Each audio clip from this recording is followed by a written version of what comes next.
Este panel es una continuación de la reflexión que en este primer Congreso Latinoamericano de Comunicación, CIESPAL-FELAFAX, quiere abordar en este evento, que es ese reflexionar sobre la comunicación en América Latina mirando al 2030. Entonces hoy tenemos nuevos invitados que le llaman el Grupo B. No sé si era categoría B, A, B, sí, plan B, segunda versión. Entonces creo que eso nos va a enriquecer aún más esta reflexión de cómo o qué, para dónde tenemos que caminar en la comunicación en América Latina al 2030. Entonces la modalidad va a ser 10 minutos por panelista, tenemos 3 personas que nos acompañan en Zoom y después de los 10 minutos de cada uno, que yo tomaré un poquito el tiempo para poder alcanzar los tiempos, haremos preguntas y respuestas a la mesa en general, ¿sí? Entonces, para empezar, voy a empezar al azar como me han llegado estas hojitas, ¿sí? Primero tengo a Gabriel Kaplún, muchas gracias por tu presencia. Gabriel Kaplún es comunicador por la Universidad de la República en Montevideo, magíster en Educación por el Centro Internacional para el Desarrollo en Ottawa y doctor en Estudios Culturales Latinoamericanos por la Universidad Andina Simón Bolívar. Bienvenido, Gabriel, y tienes 10 minutos para reflexionar la comunicación en América Latina mirando al 2030. Bueno, primero las gracias obligadas a FELAFAX, a CIESPAL. Para mí además es una alegría especial estar aquí en la Casa de la Comunicación y en Quito, una ciudad que siento mía por muchas razones, como se decía recién, aquí hice mi doctorado, que en este caso además fue compartido con otro compañero de la mesa, con Hernán Reyes, y que fue para mí una experiencia particularmente rica no solo por los profesores, sino por los compañeros, como él y como muchos otros y otras que aprendí a conocer y a querer, como aprendí a conocer y a querer esta ciudad. Yo sacaba la cuenta que para el 2030 faltan 6 años y 70 días, 71 días, 6 años y centavos. Dejo los centavos de lado, son 6 años, entonces tengo 6 desafíos. Podrían ponerse uno por año, pero más bien van todos juntos. Y voy directo a esos 6. Primer desafío para la comunicación y los comunicadores y las comunicadoras al 2030. Primero, comprender y saber actuar en un mundo tridimensional. ¿A qué me refiero con tridimensional? Vivimos en un mundo de medios tradicionales que siguen importando y pesando, de redes en un amplio sentido digital, de redes digitales, pero también de redes sociales no digitales, de las viejas y queridas redes que tejemos cada día en la cotidianeidad, de la vida y de los cuerpos. Esas 3 dimensiones tenemos que saber entenderlas juntas, comprenderlas juntas y saber actuar en las 3. A veces esta última, la de los cuerpos, se olvida mucho. Justo en la mesa donde estábamos se encargó especialmente, y yo comparto mucho eso de recordarlo mi colega y amigo Mauro Servino, y en la misma línea voy también. En cada momento y en cada proceso comunicacional están las 3 cosas, insisto, las 3. Y poder comprender entonces y saber movernos en esas 3 es clave para los comunicadores y las comunicadoras hoy, y creo que hay alguna de esas que ha estado bastante olvidada, y conocer y entender las articulaciones entre esas 3. No solo se trata de comprenderlas, sino de poder actuar en ellas. Esto tiene consecuencias en mi segundo desafío, que es el diálogo crítico, la necesidad de un diálogo crítico entre la formación, la investigación y el mundo del trabajo en comunicación, el trabajo de los comunicadores y las comunicadoras. Otra vez son 3, creo que es casual, 3 aspectos que muchas veces están divorciados. En las universidades a veces se investiga por un lado, se forma por otro, como mundos distintos, y el mundo del trabajo queda en otra parte. Y eso puede llegar a ser terriblemente esquizofrénico, por ejemplo, para nuestros estudiantes que dicen, bueno, y ahora que ya tengo lo que la universidad me dio, ahora tendré que ver cómo me arreglo para trabajar y tengo que aprender otras cosas porque la universidad de eso no se ocupó. Y está muy bien que la universidad sea crítica, pero no está bien que la universidad no se comprometa con las necesidades vitales de nuestros estudiantes. Eso quiere decir entonces que, por ejemplo, si el mercado de trabajo pide community manager, formemos community managers en las universidades, yo creo que no va por ahí. Pero sí va por entender que eso está pasando y cómo dialogamos críticamente con eso y cómo proponemos otras posibilidades o cómo proponemos incluso una forma de hacer eso de un modo mucho más crítico y creativo. Y la investigación, ¿dónde queda en todo esto? Parece que es también otro campo, otro mundo, el de los académicos, que no se relaciona directamente con estas otras cuestiones. Entonces me parece que ahí tenemos un segundo desafío. Hay que repensar, me parece, nuestro quehacer universitario, y aquí estamos en el ámbito de FELAFACS, las facultades y las escuelas de comunicación, donde me parece que esto es un problema y está habiendo tendencias divergentes, lo que acentúa la mirada crítica, la formación en la investigación, los que acentúan el pegarse al mercado, y yo creo que estas dos corrientes tienen que deponer las armas y ponerse a conversar entre sí para pensar tanto lo crítico como las necesidades concretas de la gente y del trabajo. Un tercer desafío tiene, yo le llamaría el reconstruir la interdisciplina del campo. Es un campo, el de la comunicación, que nació interdisciplinario y sigue siéndolo. Se ha nutrido de todas las ciencias humanas y sociales, de la sociología, de la antropología, de la filosofía, de la psicología, y eso está muy bien. Pero creo que nos han faltado diálogos con las tecnologías mucho más fuertes, no solo desde el punto de vista instrumental, sino desde el punto de vista conceptual, práctico y teórico. Por ejemplo, con la ingeniería informática.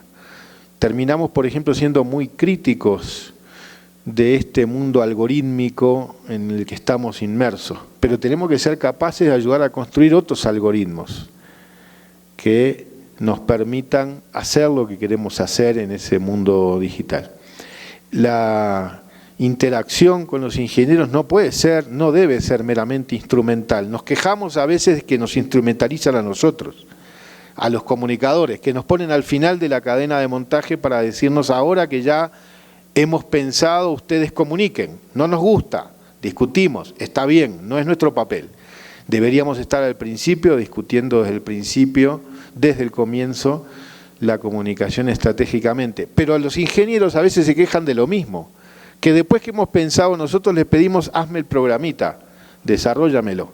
No, conversemos desde el comienzo con ellos para pensar procesos de comunicación que transcurren en ese mundo digital. Cómo se debate, por ejemplo, en Internet, y cómo podemos pensar esas cosas desde la programación del lenguaje natural, que es el área específica en la que ellos trabajan. Nos falta, me parece, mucho para construir ahora ahí, sin perder los antiguos diálogos interdisciplinarios que ya teníamos por suerte.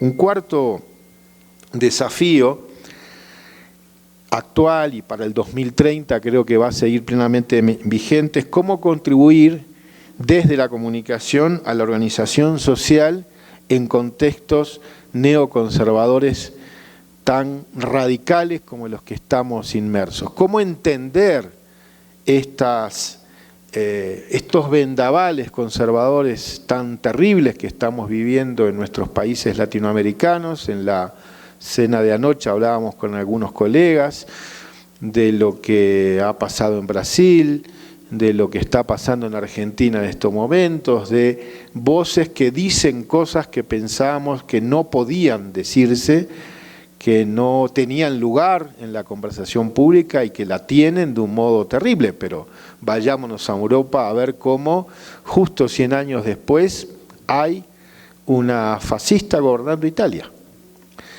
estamos en ese mundo, en ese contexto, cómo ser capaces de construir la organización social, y eso me parece que nos obliga, por ejemplo, a entender que sí se trata de un hábil manejo mediático y digital, pero también se trata de un gran poder reticular de penetración social, de comprensión de fenómenos sociales muy profundos que estas corrientes políticas están teniendo y que explican una parte muy importante de su éxito actual. Las iglesias pentecostales, por ejemplo, y su enorme capacidad de abrazar a las personas de un modo directo y concreto, no solo referidas a una promesa de cambio social, sino a los problemas específicos que cada individuo tiene, cada persona tiene, son parte, me parece, de la explicación y eran de las tradiciones progresistas, del trabajo de base, de pensar desde cada lugar social esos procesos largos. Podríamos decir que estamos frente a una derecha gramsciana. Bueno, seamos capaces de entender entonces esos mundos y seamos capaces de contribuir a la reorganización y organización social desde abajo. Un quinto desafío, para seguir con estos 6 años que nos quedan al 2030, tiene que ver con ser capaces de aportar a la construcción o reconstrucción de políticas públicas de comunicación en un mundo convergente entre antiguas y nuevas tecnologías. Fuimos capaces de construir en las 10, 15 años previos, por ejemplo, algunas leyes de comunicación bastante interesantes, pero en general poco atentas a los problemas de la convergencia que nos ponen frente a desafíos nuevos. Algunos son los mismos, pero con otras características. Por ejemplo, los problemas de la concentración mediática vuelve a aparecer en el mundo digital, pero muchas veces ya no se trata de la concentración en grupos nacionales, sino principal y casi exclusivamente en grupos transnacionales. Y eso nos pone, por ejemplo, entre otras cosas, frente a problemas distintos, además de las muchas otras cosas que hay que pensar. Creo que ahí también tenemos que ser capaces de aportar mucho, y ahí de vuelta, la alianza, la interdisciplina con las ingenierías es clave también, para entender algunas cosas y algunas propuestas posibles. Brasil está teniendo debates actuales legislativos que implican problemas complejos, incluso técnicamente. Y termino con el último desafío que tiene que ver justamente con lo digital, y yo diría que podría titularlo como el recuperar la ilusión democrática en torno a las nuevas tecnologías. 20 años atrás, en congresos como estos y en cualquier ámbito, parecía primar el optimismo tecnológico. Internet podía ser un campo y un factor de democratización de nuestras sociedades por sus potencialidades dialógicas. Internet parecía una alternativa frente a los medios tradicionales y su modelo del broadcasting, en que la comunicación se da de uno a muchos. Pero hoy estamos en un mundo donde hay tecnologías que permiten la comunicación de muchos con muchos y permiten además la expresión de los que no la tenían o difícilmente la tenían en otro tiempo. Recordemos, por ejemplo, la novedad que implicó 30 años atrás, casi 30 atrás, 1 de enero de 1994, cuando pudimos conocer un comunicado de un pequeño grupo que en la selva lacandona decía que había empezado una revolución en México, la revolución zapatista. Y eso se difundía por internet y podían hablar porque había esa tecnología que les permitía llegar a tantas partes al mismo tiempo. Y luego de eso se han dicho muchas cosas. Manuel Castells, por ejemplo, no hace tanto escribía aquel libro, Redes de Indignación y Esperanza. Y hoy parece que estamos casi en lo inverso, la desesperanza. Internet es el mundo maldito de los algoritmos que nos controlan, de la vigilancia, de la mentira hiperdifundida y viralizada, y todo eso también es cierto, pero yo creo que junto con eso, con reconocer críticamente eso, tenemos que ser capaces de recuperar las potencialidades dialógicas y ponerlas en marcha. Decíamos justo en una conversación aquí en Quito con otros compañeros, previo a empezar el Congreso, que a veces parece que en este tipo de batallas vamos demasiado despacio frente a la enorme velocidad que estos fenómenos terribles tienen. La liebre corre muy rápida y nosotros somos la tortuga democrática. Pero, como en la fábula, creo que la tortuga tiene que seguir avanzando y vale la pena. Y ahí tenemos una apuesta que tenemos que seguir haciendo y no dedicarnos solamente a la crítica de la desinformación, de las falsas noticias, que está bien hacerlo, y a ver qué hacemos con eso y cómo generamos políticas como está intentando Brasil, y me parece bien, sino también cómo hacemos apuestas democráticas en ese mundo, y vuelvo al comienzo, tridimensional, donde están las redes, donde están los medios y donde están los cuerpos. Por ahí me quedo. Muchas gracias, Gabriel. Gracias a Gabriel Kaplún por ponernos estos 6 desafíos por 6 años, pero van al mismo camino, al mismo tiempo. A continuación vamos a escuchar y conversar con Gina Morelo, periodista, magíster en comunicación por la Universidad del Norte de Colombia. Actualmente es profesora y directora de la Maestría de Periodismo Científico de Javeriana y directora de entreriosmuseo.co, un proyecto de investigación-creación que vincula periodismo, arte y ciencia para traducir la realidad. Autora de los libros La voz de los lápices, Córdoba, una tierra que suena, Tierra de sangre, ganadora de los premios de periodismo Gabo, Ortega y Gasset en 2 oportunidades, excelencia periodística de la Sociedad Interamericana de Prensa, SIP, y periodista del año del premio Simón Bolívar. Gracias, Gina, y te escuchamos las perspectivas al 2030 de la comunicación. Vale, buenos días a todos y a todas. Muchas gracias al Congreso por la invitación. Yo les voy a hablar un poco desde la orilla periodística. Yo hace unos buenos años ya que lo soy, que he trabajado en distintos medios de comunicación. Me pareció muy sugerente la invitación a pensar específicamente en la orilla que me corresponde de alguna forma, con una suerte de reflexión primero sobre la crisis que está viviendo el periodismo y con una suerte de propuestas que se anclan en lo que considero yo una suerte de desafíos también.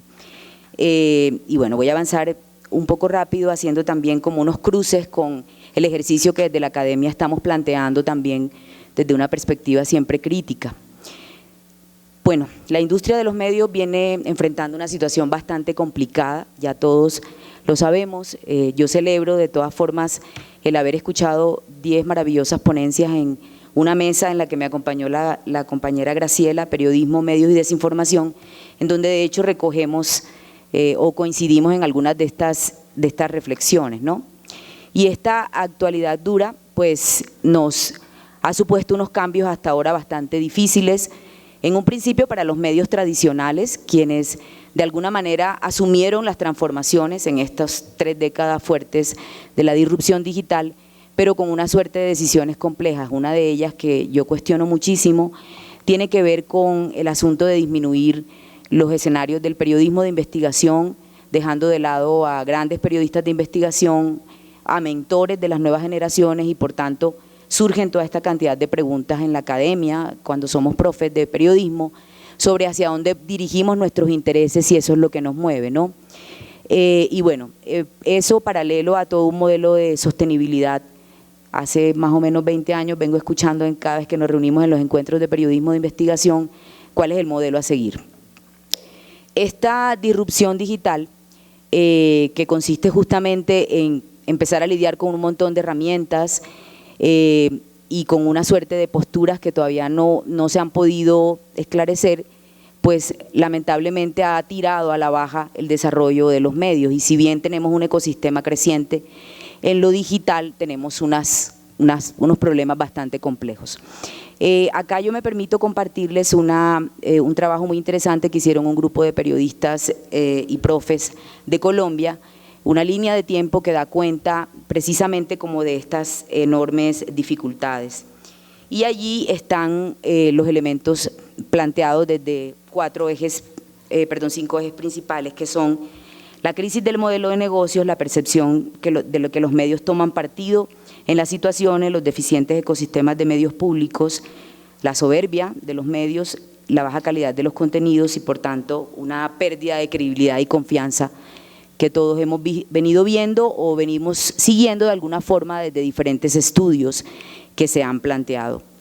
Yo de alguna forma creo que estamos frente a unas cosas que a mí me generan muchísima preocupación. La primera de ellas es concluir que se están reproduciendo con más fuerza modelos de precariedad en el escenario periodístico, por tanto hay un desinterés creciente y un desencanto que algunos empiezan a llamar como el hechizo roto sobre ser o no ser o estudiar periodismo.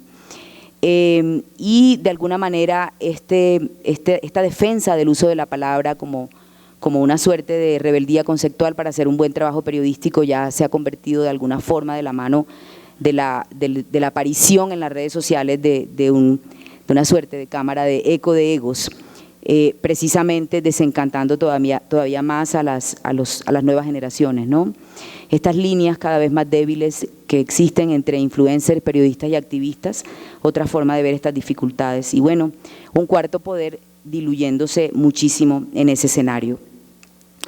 Por el otro lado, tenemos este tema complicadísimo, que también lo he escuchado desde el día de ayer acá, sobre todo en las charlas que tenemos con algunos colegas, que celebro poder escucharlos de voz de ellos que vienen de estos países, que están enfrentando unos problemas mayúsculos y que se constituyen en uno de los enormes desafíos, cómo hacer un ejercicio periodístico y cómo concentrarse en estudiar el periodismo para poder ejercerlo con las libertades, pero en el ámbito del respeto. En ese sentido, hay pues varios planteamientos que me hago sobre cómo generar nuevos procesos de experimentación, nuevas ideas, cómo podemos sumarlas, cómo podemos pasar de la discusión a la acción de alguna forma, y algo se ha venido recogiendo en algunas iniciativas que me permito citar, como esta investigación del hormiguero digital del profesor e investigador Germán Rey, que da cuenta pues precisamente de una suerte de miradas muy acuciosas a 1521 medios nativos digitales en América Latina.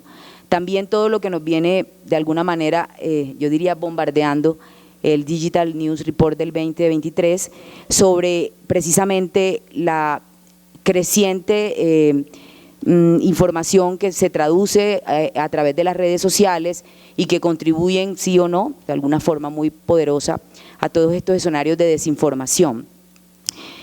¿Qué hacer? Pues se han presentado algunas alternativas. Recientemente en estas conferencias de Seúl se abordó la necesidad urgente de un énfasis en los contenidos de calidad, y volvemos nuevamente sobre la pregunta de la investigación periodística y cómo generar esto si estamos hablando de un escenario creciente de nuevas herramientas, muchísimas, cómo apropiarlas y hacerlas útiles y cómo construir informaciones de calidad en un tiempo real que no sea el de las carreras, ¿no?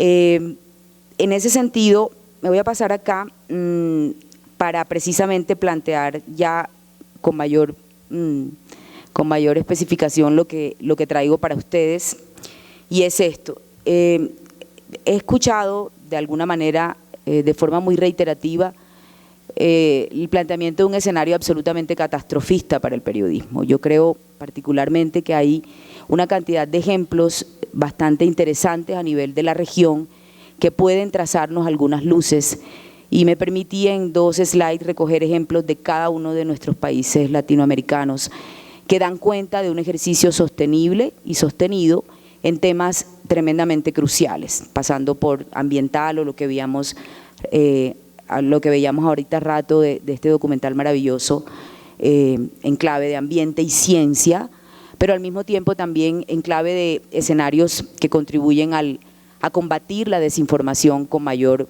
fuerza y que por supuesto exploran toda una multiplicidad de formatos apoyados de los géneros que ya hemos conocido.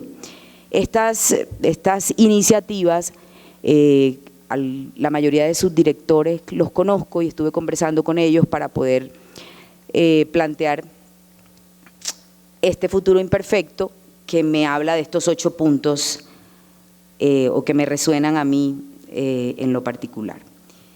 El primero de ellos, invertir en la ciencia de datos para pasar de la investigación periodística al desarrollo de las audiencias.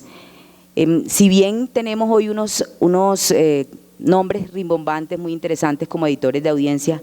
En la práctica estos ejercicios todavía siguen careciendo de una sostenibilidad permanente en el tiempo. Este diálogo para construcción de audiencia a partir de la ciencia de datos todavía sigue siendo algo que es demasiado poco explorado en los medios de comunicación. Por tanto, creo que allí podemos hacer un ejercicio fuerte desde la academia y trabajar con las nuevas generaciones en el fortalecimiento de lo que representa ser editores de audiencias. Un segundo punto, más medios, a mi manera de ver, no necesariamente salud mediática. Creo que esta suerte de atomización justamente no está contribuyendo a niveles de impacto e incidencia con responsabilidad y claridad. Por tanto, podríamos tener un ecosistema en número muy variado, pero al mismo tiempo en los impactos que se traduce en los contenidos y en cómo se apropian las audiencias de estos contenidos, pues no parece ser el más adecuado. Por el otro lado, ayer alguien mencionó esto que me pareció importante y que pues me identifico plenamente en ello por ver el ejercicio que han hecho medios, que vienen haciendo medios, sobre todo en Centroamérica, con el tema de la alfabetización mediática e informacional, y esto nos remite a un desafío enorme de considerar que los medios no son solo información, sino espacios de educación y generar una suerte de educación hacia ciudadanías digitales.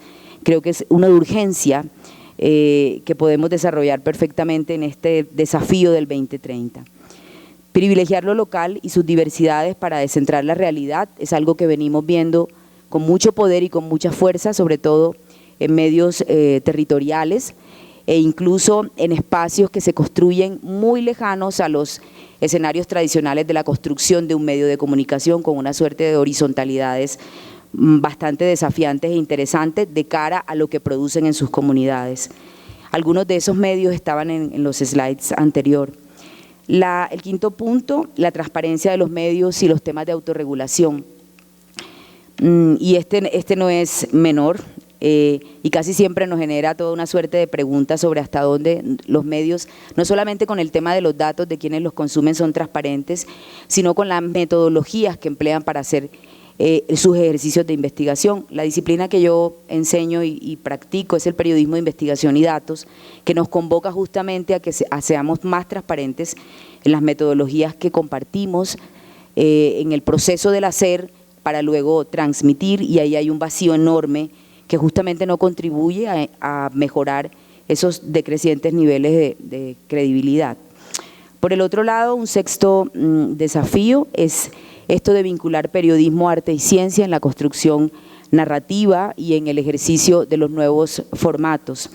Hay ejemplos muy poderosos, menciono algunos y me permito invitarles a ver un ejercicio que vengo construyendo con periodistas, científicos sociales y un poco apelando a esta interdisciplinariedad que el profesor mencionaba, para tratar de experimentar cómo comunicar temas densos y complejos como el conflicto y la violencia a partir de un espacio creativo mucho más interdisciplinar. Y es el proyecto de entreriosmuseo.co. Un séptimo desafío, alianzas con entidades que están legítimamente interesadas en generar transformaciones. Y eso lo uno al octavo punto, que es el ODS 18, Prodigioso Volcán, la Fundación Gabo y otra organización que se me escapa ahorita el nombre, están proponiendo un ejercicio muy puntual de una comunicación clara, ética y responsable, en la que el periodismo pueda generar un papel relevante e importante, entendiendo que los objetivos de desarrollo sostenible pueden tener un marco de unificación alrededor de un trabajo desde la comunicación y el periodismo mucho más transversal. Yo me quedo por ahí. Uno podría pensar de alguna manera que son demasiados puntos, pero todos están interconectados, y de alguna forma también lo planteo alrededor de dos preguntas que me han surgido en los últimos, desde pandemia, y es de qué medios de comunicación estamos hablando en este tiempo tan transformado y que muta todos los días, pero al mismo tiempo de qué periodismos, y lo digo en plural, porque creo que intentar homogeneizar el ejercicio en un escenario tan cambiante, tan transformador y tan retador es quizás uno de los errores que podríamos estar cometiendo, y que de alguna manera al intentar pensarlo solo como uno, podríamos estar contribuyendo a ese desencanto de las nuevas generaciones. Cuando decía que no soy catastrofista es porque en estos días he podido escuchar a los jóvenes, ahorita recién en una ponencia, hacerse preguntas muy valiosas, y creo que empezar a entregarles a ellos la posibilidad de una construcción mucho más real desde el hacer nos puede ayudar a pensar en nuevos escenarios más retadores. Así que yo celebro que más chicos, chicas y chiques quieran romperlo todo y generar transformaciones periodísticas desde la investigación y desde la academia para entender la importancia de un oficio que sigue siendo relevante para la sociedad. Gracias, Gina, por darnos esta perspectiva de la comunicación en América Latina mirada al 2030 desde el periodismo, que es otra línea importante en la reflexión que queda en esta sala. A continuación vamos a dar paso a la conexión digital ahora, al Zoom, ¿sí? Con Roberto Folari, doctor y licenciado en Psicología por la Universidad Nacional de San Luis, profesor titular de Epistemología en las Ciencias Sociales, Universidad del Cuyo, Facultad de Ciencias Políticas y Sociales, asesor de la OEA, UNICEF y de la Comisión Nacional de Evaluación y Acreditación Universitaria, CONEUA, ganador del Premio Nacional sobre Derechos Humanos y Universidad, universidad otorgado por el Servicio Universitario Mundial. Ha sido director de la maestría en docencia universitaria en la Universidad de la Patagonia y actualmente de la maestría en estudios latinoamericanos de la Universidad Nacional del Cuyo. Es miembro del comité académico de diversos posgrados y ha sido miembro de la comisión evaluadora del CONACYT. Muchas gracias, Roberto. No sé si ya está conectado al Zoom. Estamos listos para escucharle.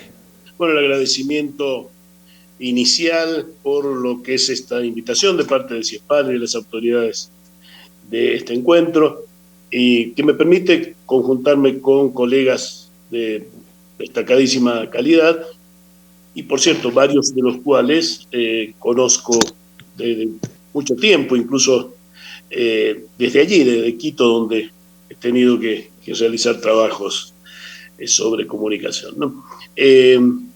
Y bueno, lo que voy a plantear es muy estructural, es, diríamos, no una serie, diríamos, de factores, sino más bien el punto de vista organizante sobre el conjunto de la actividad en investigación, docencia y producción teórica en comunicación, pensando en los momentos que vivimos hacia el 2030, ¿no?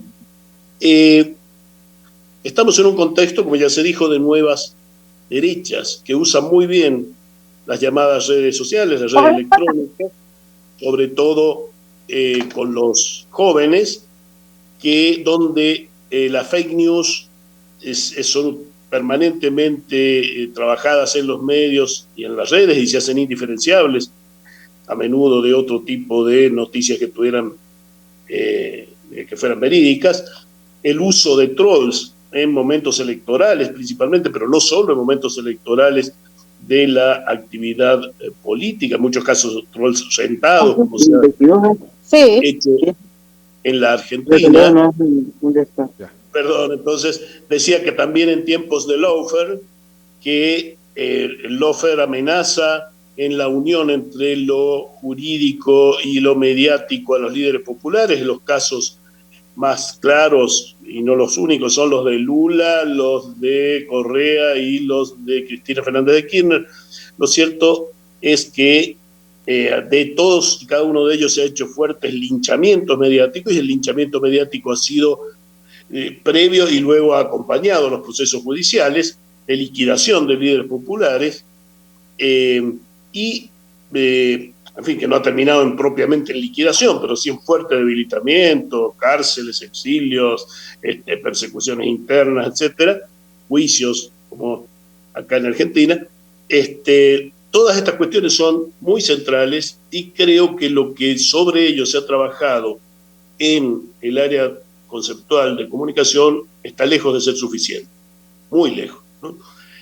De modo que la ciencia de la comunicación se ha mantenido a menudo de espalda al estudio de estos hechos y un tanto, diríamos, de costado respecto de la política en general en momentos decisivos que se iniciaron en los comienzos del siglo XXI y donde hemos tenido una clara oposición entre gobiernos de redistribución del producto y con cierta vocación popular y gobiernos de las derechas tradicionales o de estas ahora nuevas derechas que vemos, como ya se dijo muy bien, en los casos de Brasil, donde perdieron ahora por muy poco y antes ya habían gobernado.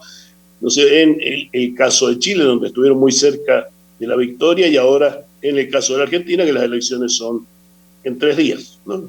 2 días en realidad, el domingo. Entonces, es una condición que está muy pobremente trabajada, más aún no solo en el estudio, sino en la determinación de criterios y medios para poder enfrentar estas cosas por nuestro desarrollo académico en la disciplina. Fue central para esto el equívoco epistemológico de la época en que pasamos de los medios a las mediaciones, lo cual se popularizó totalmente en los años 90, con la gran paradoja de que se popularizaba justo en el momento que apareció Internet, que aparecían las redes y en que apareció la televisión satelital. O sea, cuando más necesitábamos estudiar las nuevas tecnologías, menos las estudiamos, ¿no? Se dio el hecho de pasar a pensar que estudiar la cuestión mediática era estar limitando el alcance de la tarea de la teoría de la comunicación. Lo cierto es que esa derivación que hubo a finales de los 80, en los 90, en la primera década de este siglo, hacia los estudios culturales, confundió entonces los estudios en comunicación con estudios sobre cultura, ¿no? Se hizo una nueva antropología del presente. Comunicación se convirtió en un sinónimo de antropología urbana para muchos, preocupada por los usos, las costumbres, las modas, pero no singularmente por lo propio de lo que entiendo es comunicación, que tiene que ver con la propagación, la circulación y, sí, luego recepción de los mensajes, ¿no? Entonces, una sana repolitización de los estudios de comunicación tendrá también incluso como efecto una fortificación del rol profesional de los egresados, ¿no? Que pasarían a poder ser pensados como aquellos que saben cuál es su objeto de análisis y trabajan exclusivamente sobre él, ¿no? Pero en cambio, si no se apunta a un objeto específico de comunicación, estamos en una situación complicada que así se ha vivido por mucho tiempo, ¿no? Es cierto que la comunicación se auxilia con psicología, sociología, antropología, economía, entre otras, ciencia política, en fin, pero es una ciencia específica, es decir, una combinación de esto sobre un objeto específico, no cualquier tipo de combinación, ¿no? Desde ese punto de vista voy a quizá diferir un poco con mi amigo Gabriel, en cuanto a que la noción de interdisciplina no es que no sea parcialmente pertinente, pero a veces más bien nombra un problema que una solución, ¿no? Lo que hay que ver es cómo aparecen estas disciplinas en relación al estudio singular de aquello que le corresponde a comunicación. De lo contrario, ¿qué pasa? Bueno, parece que no tuviéramos objeto propio, ¿no? Y debemos tenerlo, ya sea un objeto como recorte en tanto objeto real, como lo planteaba en el oficio de sociólogo Bourdieu. En realidad debiera llamarse quizá objeto empírico, no fue una buena denominación la que puso de objeto real, pero bueno, es decir, un objeto de análisis que es ese que dijimos, ¿no? Que tiene que ver con producción, circulación y recepción de mensajes, es decir, o un objeto teórico, como por ejemplo el colega brasileño Luis Martino se lo plantea en el sentido de que la cuestión de las tecnologías de la comunicación sobredetermina todas las comunicaciones, incluso las cuerpo a cuerpo, de modo tal de que esa condición, diríamos, de lo técnico, que ya a su extraño modo, pero a McLuhan planteaba en su momento, sería lo propio de la comunicación. Lo cierto es que la epistemología nos exige evitar la difuminación del objeto, ¿no? El objeto evanescente, ¿no? O aquello de que todo es comunicación, que es lo mismo que decir que nada es comunicación. Decir que todo es comunicación es absolutamente difuso, no se sabe de qué estamos hablando y obviamente entonces hablamos de todo sin poner el ojo claramente en nada, ¿no? Entonces es necesaria la precisión epistemológica, ya sea, insisto, que hablemos de objeto real o de objeto teórico como posibles para la disciplina, pero lo que no podemos decir es que la disciplina no tiene objeto, como sí he escuchado más de una vez decir, muchísimo más de una, decir en los encuentros con colegas de comunicación, ¿no? Entonces, los medios y las redes son el espacio privilegiado de producción, circulación y luego base para la recepción de los mensajes masivos, que por supuesto la recepción se mezcla con otros aspectos cotidianos, y allí debe concentrarse la investigación imprescindible para poder estar a la altura de lo que estos tiempos históricos nos exigen, porque efectivamente estamos ante un avance en perspectiva, como bien lo dijo Gabriel, de una especie de granchismo de derecha, es decir, una especie de avance sobre el control de la cultura por un nuevo sentido común ultra reaccionario y que abre el campo del discurso a cosas impensadas. Ayer se pusieron carteles en universidades argentinas que decía parásitos a los alumnos, ya se les va a acabar la educación pública.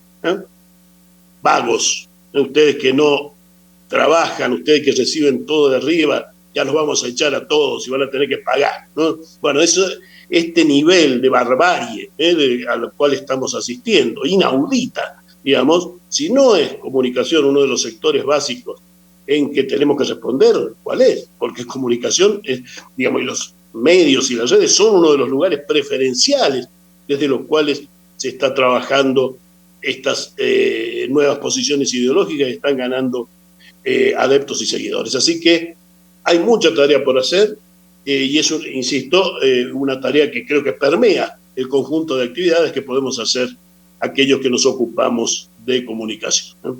Muchas gracias. Muchas gracias a Roberto Folari por darnos esta mirada estructural que él plantea, y para seguir en el debate y en alimentar más ideas, vamos a pasar con nuestro cuarto invitado para el día de hoy, con César Bolaño. Es brasilero, profesor titular jubilado de la Universidad Federal de Sergipe, colaborador del programa de posgrado en Economía de las UFC, PROPEC. Fue presidente de la Asociación Latinoamericana de Investigadores de Comunicación, ALAIC, del 2009 al 2014, creador y actual director del Observatorio de la Economía de la Comunicación de la UFS, OPSCOM, la red EPTIC y la revista EPTIC, especializada en economía política de la información, la comunicación y cultura. Fundador de los grupos de trabajo de la EPS, de la Sociedad Brasilera de Estudios Interdisciplinarios de Comunicación, Intercom, y ALAIC. Actualmente coordina el grupo de trabajo de economía política del Consejo Latinoamericano de Ciencias Sociales, CLACSO, incluido en la lista de los 10.000 científicos más influyentes en América Latina en los rankings AD Science Index 2021 y 2023. Actualmente coordina el proyecto Gobernanza Económica de las Redes Digitales, con apoyo de la Fundación de Investigación de Sao Paulo. Muchas gracias, César, por tu presencia y te escuchamos. Tienes 10 minutos igual. Muchas gracias una vez más. Yo, de hecho, he desarrollado el tema de manera bastante amplia en un texto largo que leí en la abertura de este evento, ¿no? El tema es bastante similar, no puedo repetir lo que dije con mucho más tiempo en aquel momento, y cuando me pidieron para participar de este panel, pues me solicitaron un texto, yo produje un texto y voy a leer algo si hay tiempo, no quiero ultrapasar los 10 minutos, un texto mucho más centrado en una cuestión particular que es el objeto de mi investigación actual, que es el de las plataformas, de las llamadas plataformas digitales. Yo justifico la idea de trabajar más específicamente en este tema porque, como he discutido en aquel momento, lo que nosotros estamos viviendo es una transición en el sistema global de cultura muy fundamental, ¿no? Que está relacionado con cambios esenciales en el modo de producción capitalista. O sea, en la crisis del capital, en la crisis de la hegemonía norteamericana, o sea, estamos viviendo una transición mucho más social, mucho más amplia, y en lo que nos toca el tema de las plataformas significa un cambio articulado con eso en nuestro objeto de trabajo cotidiano.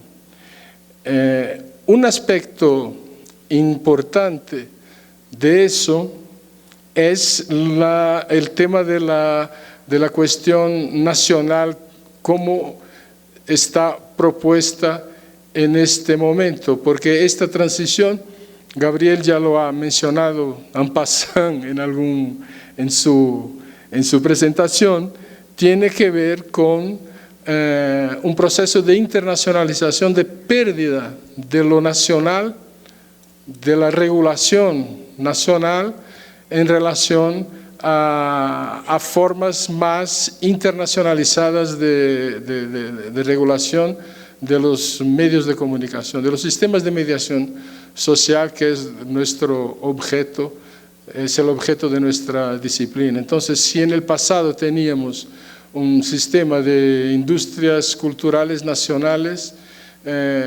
articuladas a través de sistemas de telecomunicación, donde el concepto de soberanía nacional era esencialmente aceptado institucionalmente a nivel internacional, y esto daba una autonomía a las burguesías nacionales de controlar el sistema, aunque esto estuviera articulado a nivel internacional, ¿no?, con los sistemas de hollywoodiano y de la gran industria fonográfica, etcétera, de las agencias de noticias, conformando ya un sistema global de cultura muy integrado y muy al servicio de los poderes internacionales. Lo que pasa a partir de la reestructuración productiva es una pérdida de las capacidades de control de esa burguesía nacional, que se va a adaptar a un sistema mucho más internacionalizado y controlado por un oligopolio muy restrito de empresas norteamericanas, como son las famosas Big Techs o las plataformas, las empresas propietarias de plataformas digitales, que es el tema que yo propongo aquí. Yo creo que desde el punto de vista de nuestra disciplina, esta es la contribución que nosotros podemos dar a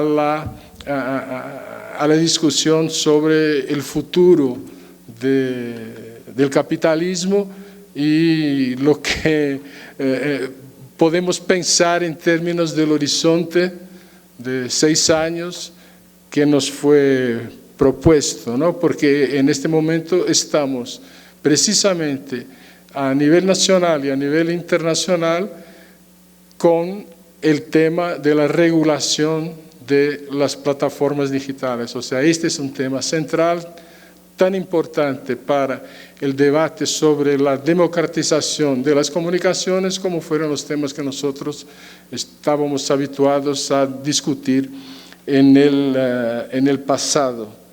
Entonces voy a leer un poco, no sé cuánto tiempo tengo, pido que me controlen el tiempo y cuando dé los 10 minutos yo sí, un aspecto importante aquí es que Gabriel se refirió al debate que hay en Brasil sobre la regulamentación y en esa perspectiva del tema de de lo nacional y de la regulación del sistema global de cultura, ¿no?, que está cada vez más internacionalizado, en ese debate yo he asumido una perspectiva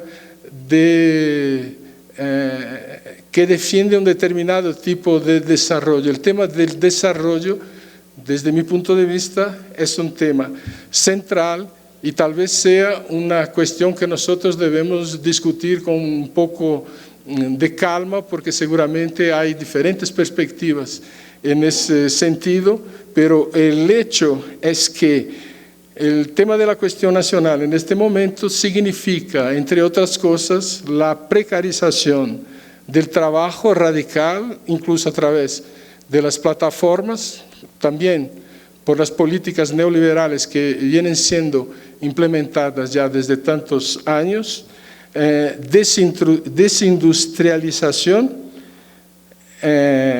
primarización de la economía y como consecuencia de esto una debilidad creciente de la clase trabajadora, que es la fuerza creativa, transformadora con la que se puede contar, ¿no? La situación presente es complicada, podemos discutir esto después, pero en una perspectiva estructural, este es un problema grave que las economías periféricas como las nuestras se ven enfrentando. En la charla, en el primer día, yo decía el problema de la desindustrialización y cómo esto también es parte de un proyecto de retomada o de consolidación de la hegemonía del centro y cómo nosotros somos obligados, de cierta forma, a un proceso en que la clase trabajadora, la gran fuerza transformadora y creativa del capitalismo, ¿no?, se encuentra en una debilidad muy grande, ¿no? Se puede comparar lo que fue la clase trabajadora industrial de la época de nuestro presidente Lula, ¿no?, de la industria automovilística y todo, con lo que es la clase trabajadora hoy del Uber y de que nosotros estamos estudiando, ya conocemos bien, de los entregadores de pizza, ¿no?, lo que significa esto en términos de la necesaria construcción de un horizonte de referencias a partir del cual se pueda organizar un proyecto transformador, ¿no? Entonces yo sigo mucho la perspectiva, ya hace algunos años trabajo muy fuerte sobre el trabajo de Celso Furtado y yo sigo una perspectiva de desarrollo en ese sentido, ¿no? Entonces habría luego que cualificar en qué sentido esto está planteado, pero me parece que todavía es un término en disputa y en esa disputa yo digo que es un arma a nuestro favor, a favor de la clase trabajadora, para exigir de nuestros estados nacionales formas de regulación, formas de servicio público, de políticas públicas, ¿no?, que nos pueda facilitar la defensa contra el avance imperialista que se observa en la actualidad. Entonces, creo que esa es una aclaración porque es un tema realmente bastante complejo. Yo voy a leer un poco aquí, no sé el tiempo que tengo. ¿Cómo? ¿Se acabó? ¿Sí? Bueno, si se acabó, ustedes tendrán acceso al texto enseguida. Solo entonces para concluir, decir que yo trabajo un poco con la clasificación de Van Dijk de las plataformas, que hace como un árbol. Es un texto muy interesante, muy creativo, y que dice, bueno, hay unas plataformas troncales y luego hay una infraestructura, unas plataformas troncales y luego hay todo un árbol, ¿no?, de lo que yo preferiría llamar, como otros autores lo hacen, de empresas dependientes de plataformas. Este sector troncal es donde están las Big Five. Y es un sector que, según el autor, y yo estoy de acuerdo, se está infraestructuralizando. En la medida en que se está infraestructuralizando, ¿no? O sea, es un punto de paso necesario para acceder al sistema que es necesario para cualquier proceso en los momentos actuales. Bueno, en la medida en que se está infraestructuralizando, entonces hay dos opciones desde el punto de vista de la regulación económica. Este sector debe ser estatal o puede ser privado, pero regulamentado con obligaciones de servicio público.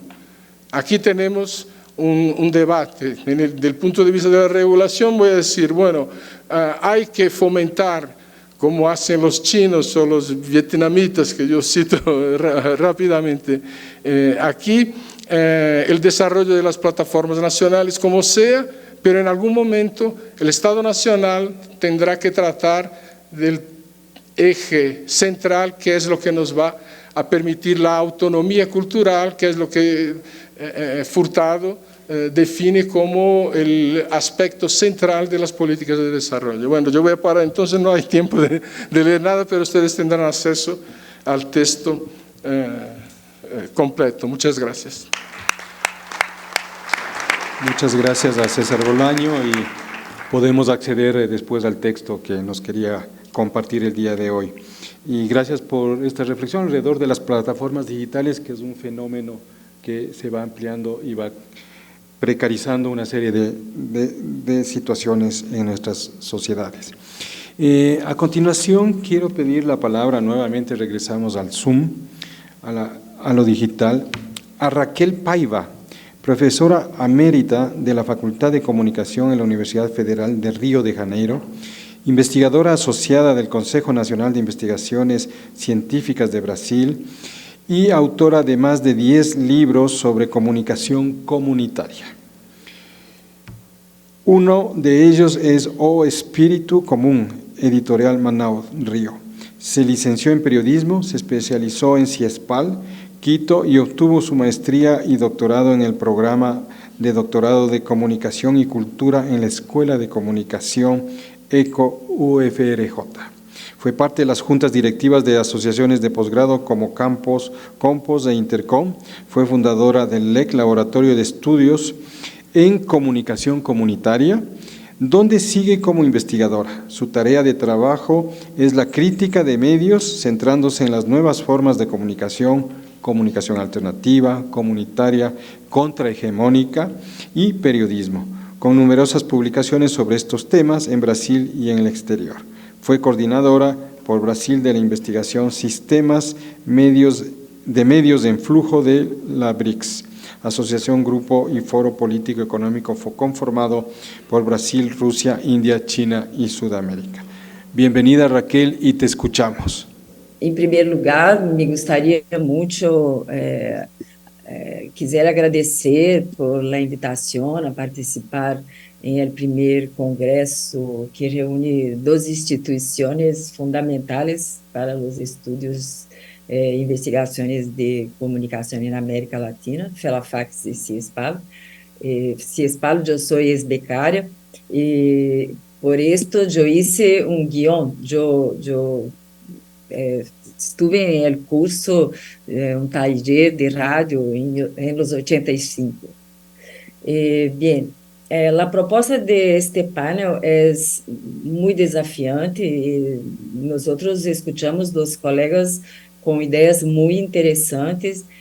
Yo vengo también a trazer la mi perspectiva de una manera muy concisa, y esta es muy importante porque exige que trabajemos de uma maneira prospectiva, em certo modo, e eu penso que também com uma certa imaginação, né? Pero, sin embargo, creio que para falar do futuro cercano ou tão cercano, 6 anos, é necessário para mim, por exemplo, que hablemos um pouco de passado e também das bases que definem este momento presente. Por favor, el primeiro, el seguinte, não? Por isso, eu empiezo com a agenda para 2030 da ONU. Depois, eu hablo muito rapidamente sobre a história comum da América Latina. Em terceiro lugar, a pandemia e os novos siglos. E também les trago um exemplo desde Rio de Janeiro para enfatizar com a necessidade de ações e projetos inclusivos com os quais eu trabalho. O próximo. Por supuesto que é um grande passo que temos uma agenda para 2030 da ONU, que foi pactada internacionalmente e que nos orienta hacia o desenvolvimento sustentável. Isto porque elegimos um prazo, não? Para uma ação e não só para que se tenha uma informação. Não? Podemos recordar as 17 ações propostas que sugerem temas para a superação desta inação. De hecho, podemos recordar que não se trata, de verdade, de diretrizes novas para nós outros. Antes de tudo, é necessário reconhecer que a história da América Latina está marcada por la forma em que entramos em el mundo, é decir, desde o momento em que fomos descobertos, escravizados e com o posterior genocídio de nossas culturas. Eu penso que isto hace uma marca para hasta hoje. O próximo, por favor. As marcas do extrativismo seguem presentes e ativas, apesar das novas maneiras de organizar-se. Passa, para mim, em la comunicação, o que sucedeu e sucede com o ouro, os minerais, as plantas, os animais e agora com os dados. Se repite a forma de explotação. Isto ha sido denunciado desde os anos 60 por numerosos centros de investigação em comunicação de Latinoamérica. Creio que é possível para nós outros admitir que nossos estudos e investigações han traído hasta hoje esta preocupação. Eu posso dividir, eu penso que posso, não, dividir um grupo de investigadores que historicamente han tentado mapear o acesso às tecnologias e realizar investigações sobre a configuração dos meios de comunicação e também analisar suas produções, proponer cambios.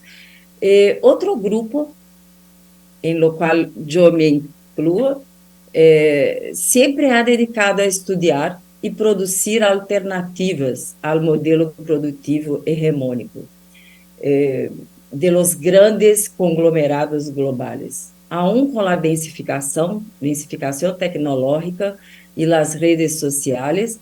Alguns grupos, nós outros podemos constatar, continuam com essas duas linhas de investigação. O próximo, por favor. Parece difícil que em 6 anos pueda haver um câmbio importante neste cenário, tanto em termos de produção e concentração de empresas, como também em las nossas investigações. Por outro lado, há que admitir que em los últimos anos se ha produzido uma profundização das desigualdades entre os países do norte e do sul.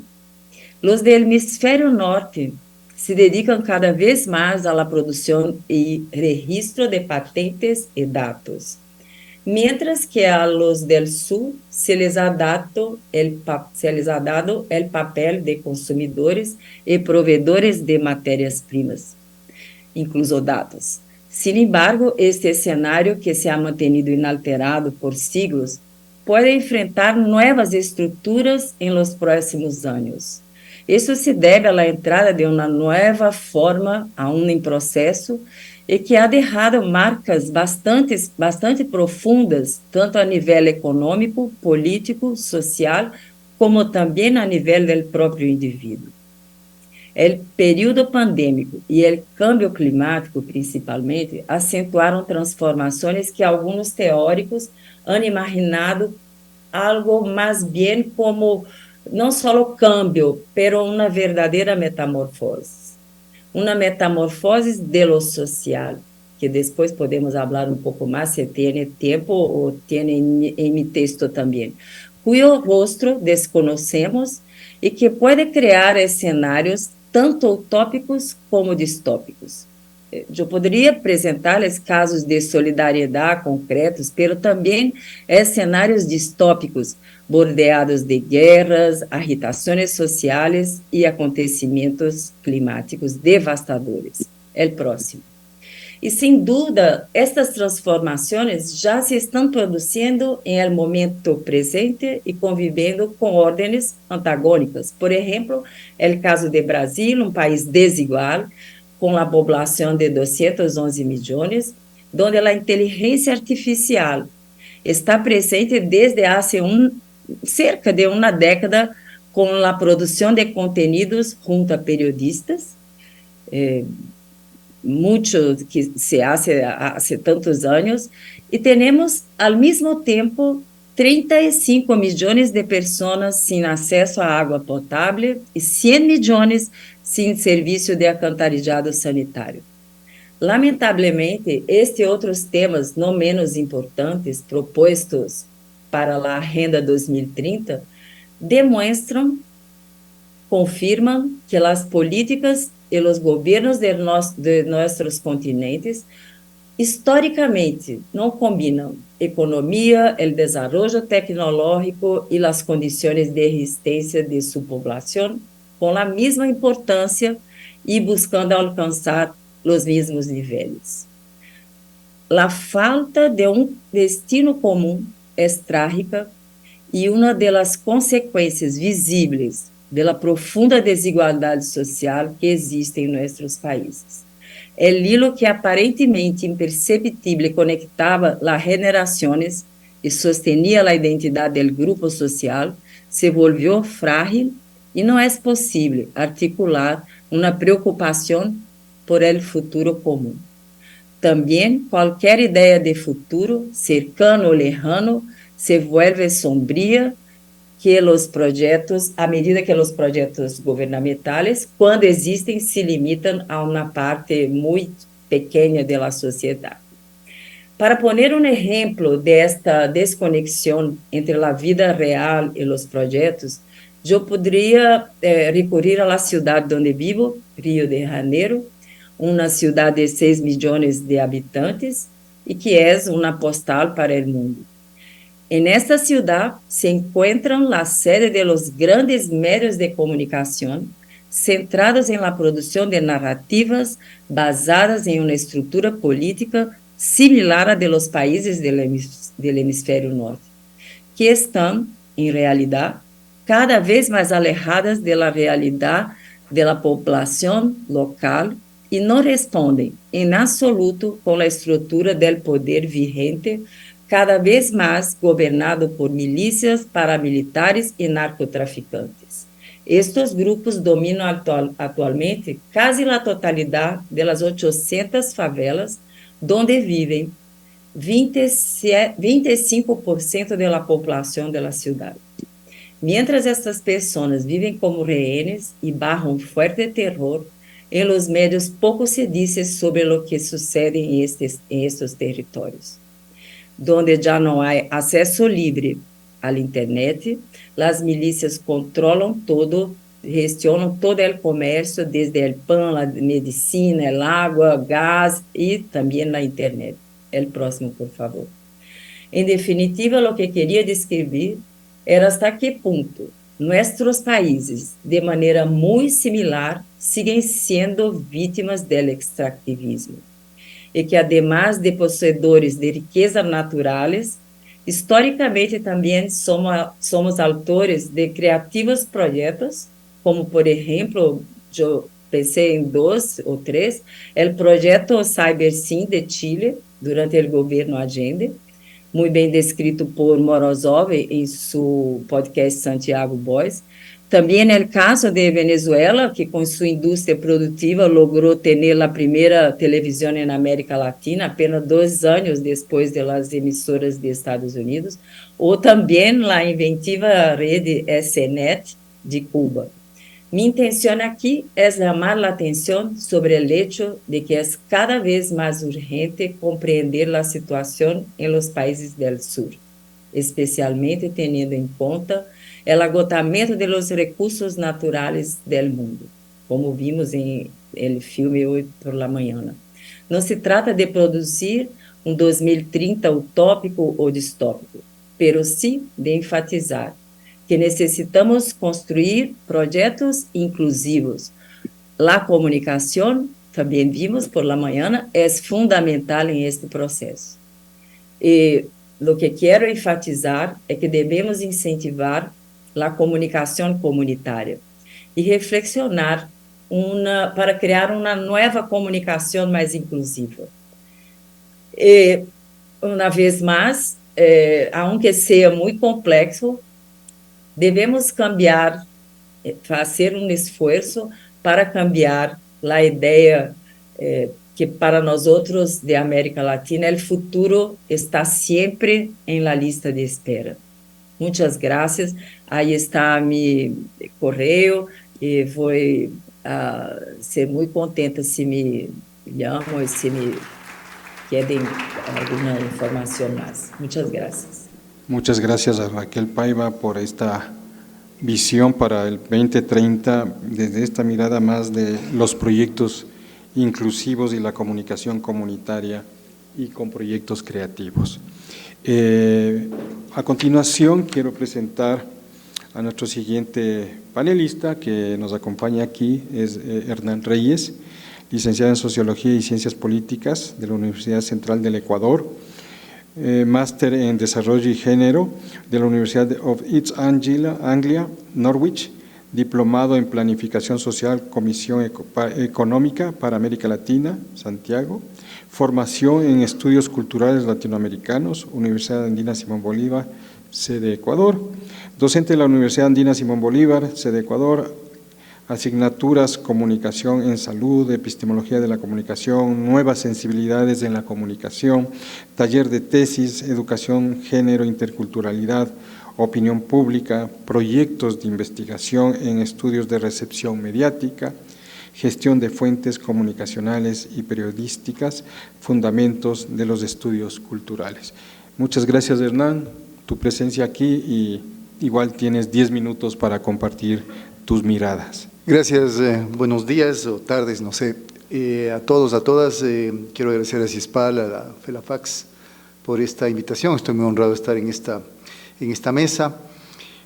Como tengo muy corto tiempo, primero explico de qué quiero hablar. Voy a topar 3 temas. Primero, una aproximación más sociológica o antropológica sobre la realidad contemporánea. Creo que esa contextualización siempre es necesaria. Luego voy a abordar más específicamente el tema de la política y la comunicación y luego voy a aterrizar en el tema objeto de esta mesa, que es la comunicación, los estudios de comunicación hacia el 2030, deteniéndome más en algunos dilemas que seguramente las instituciones de educación superior tienen a este respecto. Primero que todo, hay que pensar la comunicación para poder hacer la comunicación, para poder practicar la comunicación. Y para eso y para pensar la comunicación hay necesidad de 3 principios, aplicar 3 principios: acuciosidad, rigor y criticidad. No me refiero solamente a rigor científico, creo que hay necesidad ahora más que nunca de aplicar un rigor filosófico para el pensamiento de la comunicación.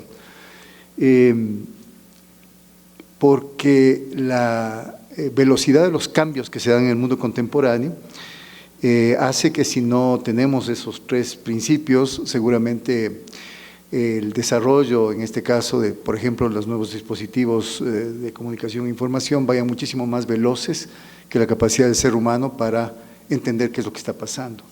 Y se produzca ya no una obsolescencia tecnológica, sino una obsolescencia humana.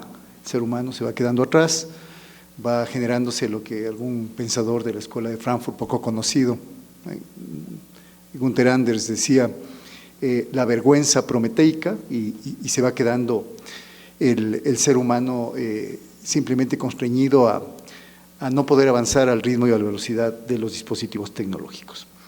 Segundo, creo que hay que pensar desde lo existente, hay que pensar desde lo existente en sus aspectos más profundos, es decir, en sus lógicas, en sus dinámicas, en sus contradicciones y también en sus paradojas.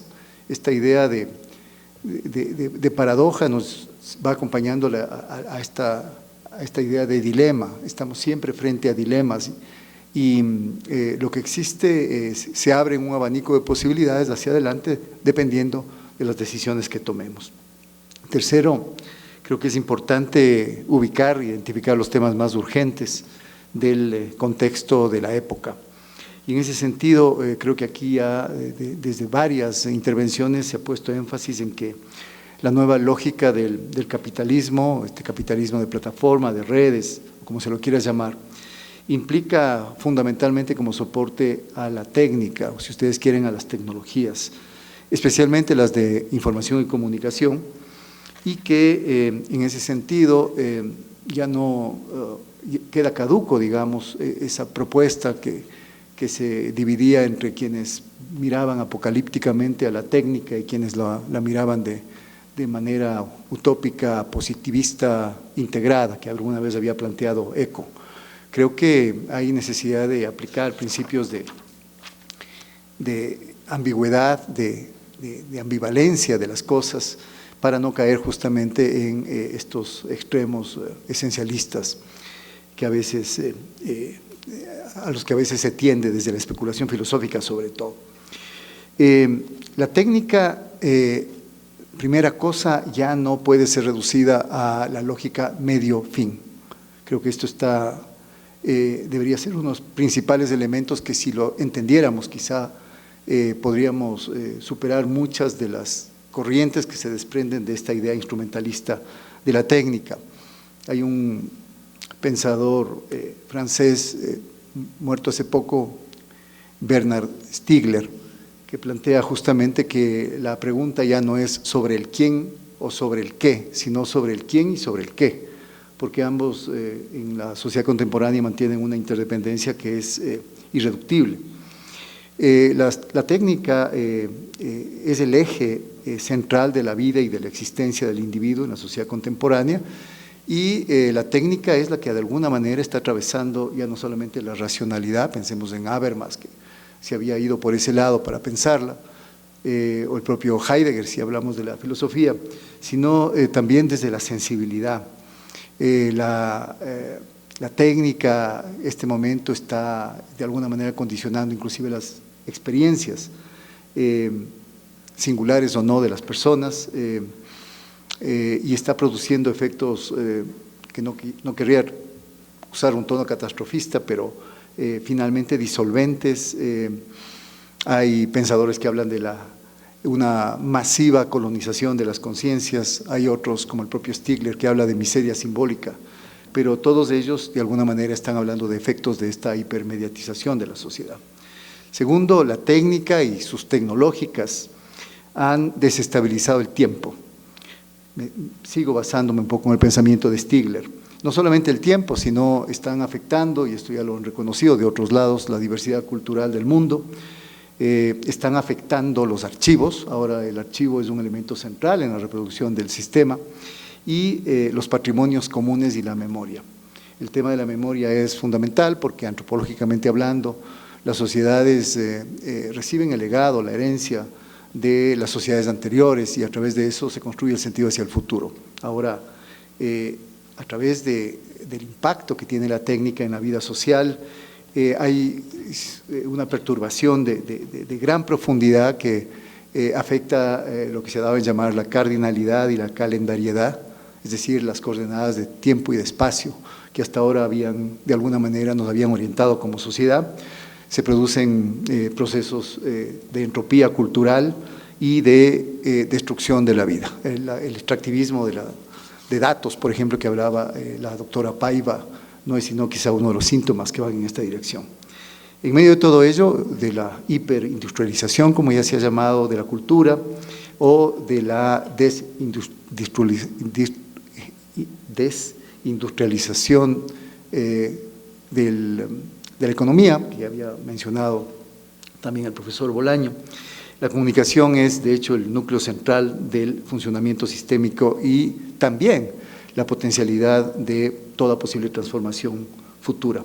Por eso hay que atender de un modo nuevo, hay que adaptar el pensamiento a estos cambios veloces y sobre todo de un modo crítico y pensar estos nuevos cambios problemáticos. Respecto al segundo punto, técnica, política y comunicación, ayer ya se visibilizó la parte económica, de la economía política sobre todo.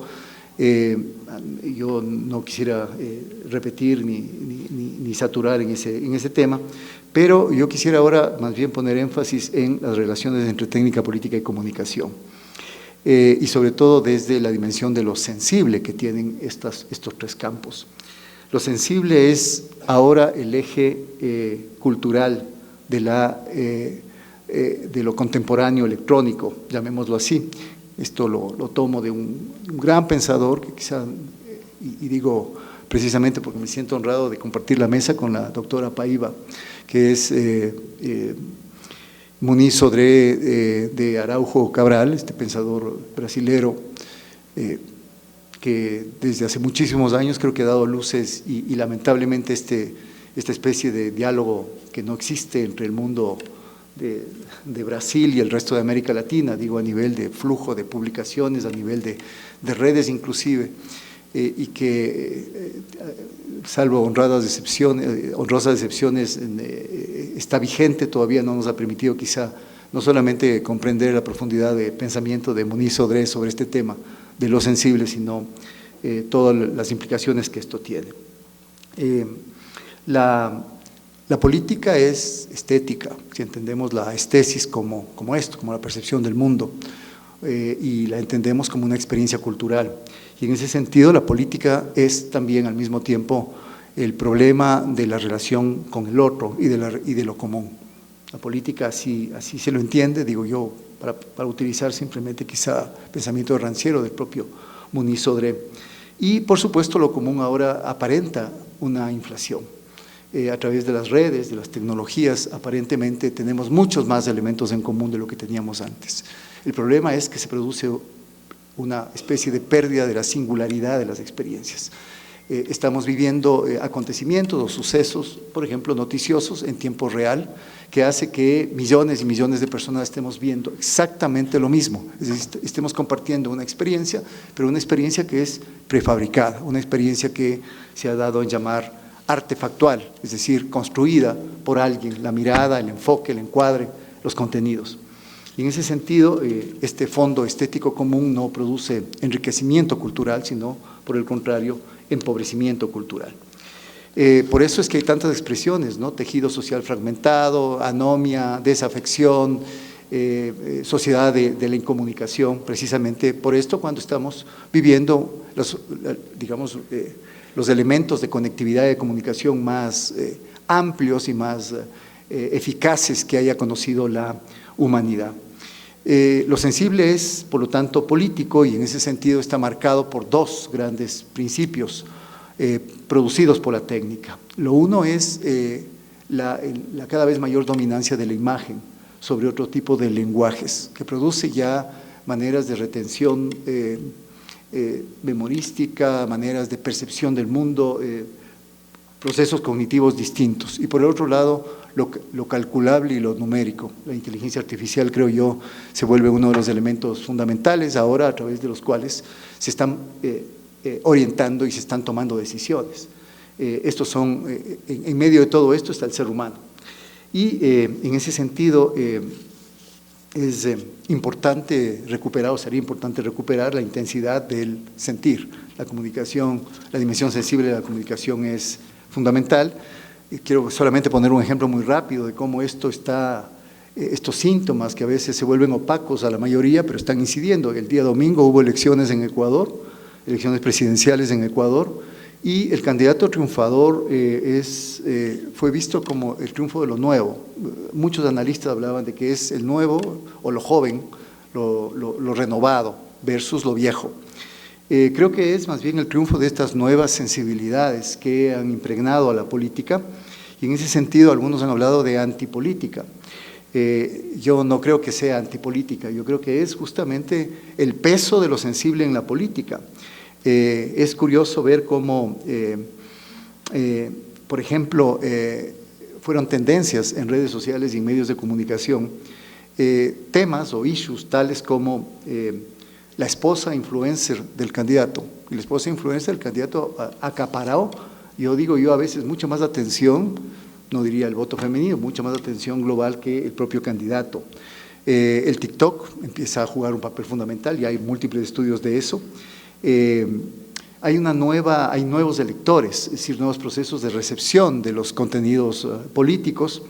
Y para terminar, están tendencias nuevas como los cosplayers, por ejemplo, personas que van vestidas de determinada manera a votar, sus superhéroes o sus íconos de consumo les acompañan a la votación, o aparece como tendencia en las redes y en los medios, y eso es lo más interesante. Por ejemplo, cosas tales como ¿quién es el guardaespaldas de la ahora primera dama? ¿Dónde apareció? ¿Es modelo o es guardaespaldas?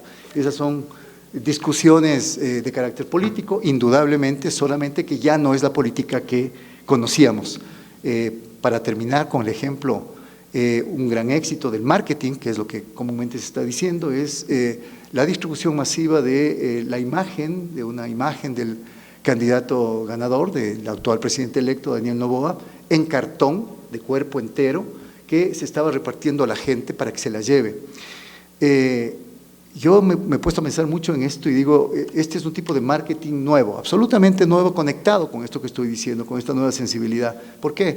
Porque se trata de podríamos llamarlo una imagen táctil, que es capaz de ser, por el soporte material que tiene, apropiada, llevada y usada por los electores. Y claro, la gente se llevaba la imagen, se tomaba selfies con la imagen, y las redes sociales se inundaban de esas selfies, aparecían esta presencia etérea, porque no era la persona, sino era una imagen en 2 dimensiones, llamémoslo así, en lugares públicos, y esto generó toda una suerte de cascada de acciones de los electores, producto justamente de los inventores o ideadores de esto. En todo este escenario, educar en comunicación se vuelve un dilema. Creo yo que hay que ir efectivamente desde un enfoque que va más allá de los medios. Ya en su momento Martín Barbero hablaba de las mediaciones, y eso nos dio muchas luces de los cambios que se daban en ese momento. Creo que ahora hay que hablar de otro tipo de dispositivos técnicos y de lógicas fundamentalmente, o de tecnológicas, que están marcando la comunicación en el mundo contemporáneo. Hay necesidad, por ejemplo, de que los comunicadores se formen y esta formación no sea, no vuelva a adoptar la forma clásica de la instrumentalidad. Ahora hay muchas facultades de comunicación, muchas escuelas de comunicación, algunas de ellas donde yo sigo ejerciendo la docencia, que plantean que lo de vanguardia ahora es enseñar programas, enseñar técnicas, enseñar tecnologías a los estudiantes, sin haberles dado ni la más mínima aproximación a lo que es la técnica ahora, frente a la política, a la economía, a la cultura, etcétera, etcétera. Creo que hay una serie de dilemas, y esto hace que haya 2 orillas de donde podamos elegir formar a los futuros comunicadores hacia el 2030. Una que apueste por el pensar crítico, y otras que prefieren la instrucción funcional. Creo que hay que elegir entre si les damos a los estudiantes de comunicación la posibilidad de que vislumbren los cambios de estos radicales, estos cambios de fondo que se están dando, o no los damos. Si es que hacemos que opten por meros saberes y racionalidades instrumentales, o si finalmente abordamos la comunicación, la cultura, la política, la economía desde un diálogo fructífero entre las ciencias sociales, las humanidades, la filosofía. Muchos rediseños, por ejemplo, de facultades de comunicación ahora están dejando de lado materias humanísticas, están dejando materias sociales, y están metiendo materias vinculadas con lo tecnológico. Yo siempre he dicho, para eso hay institutos tecnológicos, y creo que son tan importantes como las universidades, pero tienen ese alcance. Creo que tienen que hacerse preguntas ahora desde la mundialización del pensamiento crítico. No creo que podemos seguir teniendo parcelas, compartimentos, donde se niega esto porque, no sé, no viene de América Latina. Hay ciertas derivas que ha tomado, y eso comparto algunas de las críticas que ha hecho también el profesor Bolaño. Hay ciertas tendencias a decir, a utilizar mal quizá la idea de eurocentrismo que se planteó hace muchos años, y decir no hay que leer autores europeos, hay que leer solamente autores latinoamericanos, y tenemos que centrarnos desde lo latinoamericano y pensar en clave latinoamericana. Tenemos que actuar en clave latinoamericana, y creo que tenemos que pensar en clave mundial. Creo que es importante entender las matrices societales y después aterrizar en las prácticas concretas. Creo que hay que evitar justamente que finalmente no logremos entender cómo está funcionando ahora en el ámbito de la comunicación, de la política, de la economía, estos principios del liberalismo, porque el modelo neoliberal es el que ha ingresado a las universidades, esta idea de competitividad flexible. Los profesores ahora tienen flexibilidad, y la flexibilidad, entre otras cosas, se caracteriza por copiar el principio de las universidades privadas de que los estudiantes se convierten en clientes, ya no se convierten en sujetos en formación, sino en clientes. Y en ese sentido, a eso podemos sumarle todo lo que implica esta competencia a través de la publicación ad infinitum de artículos con todos los últimos las últimas noticias que ha habido de falsificaciones, etcétera, etcétera, entre los docentes. Así que termino esto diciendo, hay una necesidad urgente de interrogar a lo técnico, de preguntarnos sobre el orden de los objetos técnicos, esos objetos que son inorgánicos pero que al mismo tiempo organizan. Necesitamos develar la creciente opacidad de esto que han llamado la gubernamentalidad algorítmica. Creo que hay que aplicar el pensar antes que el hacer, simplemente que el saber hacer, y creo que es importante finalmente ubicar también qué tipo de ruidos, qué tipo de perturbaciones, qué tipo de derivas existen para no formar, digo yo, estudiantes gobernables o estudiantes para la gubernamentalidad o para la gobernabilidad, esta gobernabilidad neoliberal. Creo que hay que formar estudiantes para que sean ingobernables, precisamente para que logren ubicar esos puntos de fuga que el sistema todavía tiene. Gracias por la atención.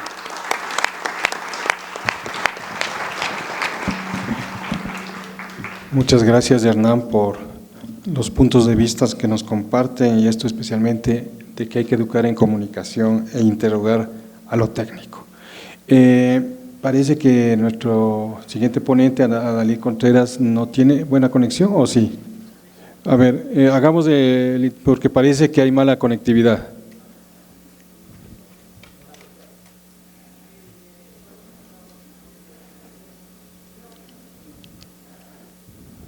No, Adalid, no se te escucha.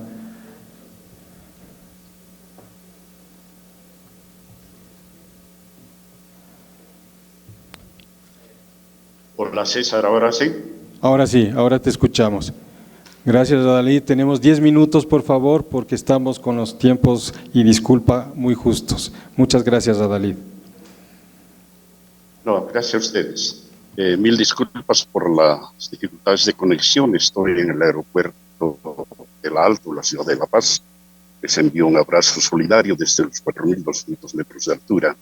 Hubo una sobreventa y no pude viajar. La sobreventa se resuelve con devolución del pasaje y con algunas millas en mi favor.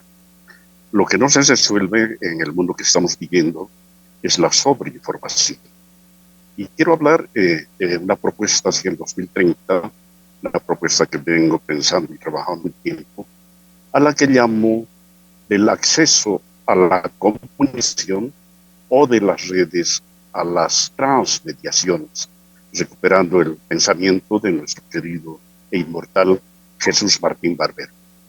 Estamos viviendo un momento, con todo lo que se ha dicho, no voy a repetir, de mundo de disrupción digital, y de inserción tan fuerte de los mecanismos de inteligencia artificial, estamos en un momento especialmente preocupante respecto a un retorno a lo que en su tiempo podríamos haber llamado el mediacentrismo y lo que ahora de repente podemos llamar un redecentrismo. Hay un retorno a la apologización, a la obnubilación con las tecnologías. Si antes eran los medios masivos los que predominaban pensamientos de una buena parte de la historia de la comunicación latinoamericana, ahora son los medios digitales y las redes digitales. De modo tal que debemos volver a las mediaciones, ubicados en el tiempo actual, a las transmediaciones. Se ha hablado de paradojas. Es eso lo que estamos viviendo en ese tiempo.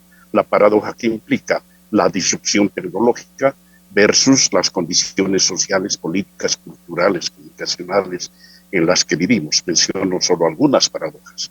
El mundo hiperconectado, ¿no?, en un clivaje con las sociedades en burbujas. Claro, debemos interrogarnos comunicacionalmente. ¿Qué pasa? Si la tecnología nos permite conectarnos sin límites, sin fronteras, porque las formas de hacer comunicación ahora, además de estar individualizadas en el acceso, se están definiendo en burbujas, que son formas de entropía comunicacional. Otra paradoja, el desarrollo tecnológico multidimensional y una recuperación del sentido informacional unidireccional de la comunicación. Yo no creo que el acceso de los prosumidores implique una amplia participación y una democratización de la palabra. Si antes un medio de comunicación era el emisor, ahora tenemos millones, trillones de emisores que no escuchan al otro lado. Es un poco la manera como nos estamos comunicando los prosumidores. Hay otras paradojas, menciono los patrones de globalización en los que estamos viviendo, la cultura mundo, diría Lipovetsky, versus un contexto creciente de polarización. O esta otra paradoja que sí merece alta preocupación, el de las libertades discursivas. Esta manera tan libre de entender la comunicación, este libertinaje, versus un descanso preocupante de la ética periodística. Entonces, no se trata de un mundo guiado solamente por la tecnología, sino hay paradojas que debemos saberlas entender para encontrar las salidas comunicacionales. Implica entonces caminar de las redes, caminar de la conectividad a las transmediaciones y a la comunicación. Vivimos una era de transiciones. Si retomamos el pensamiento de Deepak Chopra, veremos que estamos en una era de transición de la sociedad de la información y el conocimiento, que es el campo por antonomasia de fortaleza de la inteligencia artificial, el conocimiento, un tránsito hacia una sociedad o una era de los valores, que podríamos también hablar de los antivalores. Entonces, no se trata de pensar en un determinismo tecnológico cuando la sociedad está marchando a una era, en definición, dialéctica entre valores y antivalores. Es muy claro dónde debe ubicarse el rol de la comunicación, pero no podemos desconocer a qué está contribuyendo esa comunicación de infusión, de libertinajes. Entonces, yo considero que la expresión contemporánea del derecho a la comunicación es caminar de las redes a las transmediaciones. ¿Cómo entender las redes a las transmediaciones? Propongo algunos criterios. Uno, la recuperación de las narrativas transmedia, que también las define a partir de convergencias entre medios, guiados no tanto por la capacidad tecnológica de cada medio, no tanto por el lenguaje de cada medio, sino por las narrativas que se construyen, que circulan y dan sentido a la comunicación, al discurso, a través de convergencias entre medios que no pierden su naturaleza, que no se suman a un solo mensaje, sino que aportan, convergiendo a la creación de sentidos de sociedad de manera transmedial. Es un elemento que sí debemos saber trabajar más en estos tiempos. Un segundo elemento, tejer sociedad desde la diversidad, ya no solamente étnica, cultural, territorial, social, sino también desde la diversidad digital. Debemos empezar a tejer desde la diversidad de las burbujas. O sea, las burbujas están segmentando las sociedades. No es cierto que sean factores de homogenización o de consolidación de identidades colectivas. Son fragmentaciones de sociedades y corresponde tejer desde esas diversidades también junto con las otras. Se habló de pensamiento crítico. Yo comparto completamente ese pensamiento. Nunca más importante que en este tiempo la necesidad del pensamiento crítico. Pero como se ha dicho también antes, con las nuevas sensibilidades, yo hablaría del sentipensamiento crítico, ya no solamente el pensamiento, es el sentipensamiento, conjuntamente el pensar y el hacer, el pensar y el sentir, conjuntamente pensando críticamente las sociedades en función de horizontes de transformación. Cuando Jesús Martín Barbero hablaba de las mediaciones, él nos recordó la necesidad de la articulación entre ideología, cultura y tecnología, para no caer en visiones tecnicistas de la comunicación. Y yo recupero este pensamiento para el planteamiento de las transmediaciones.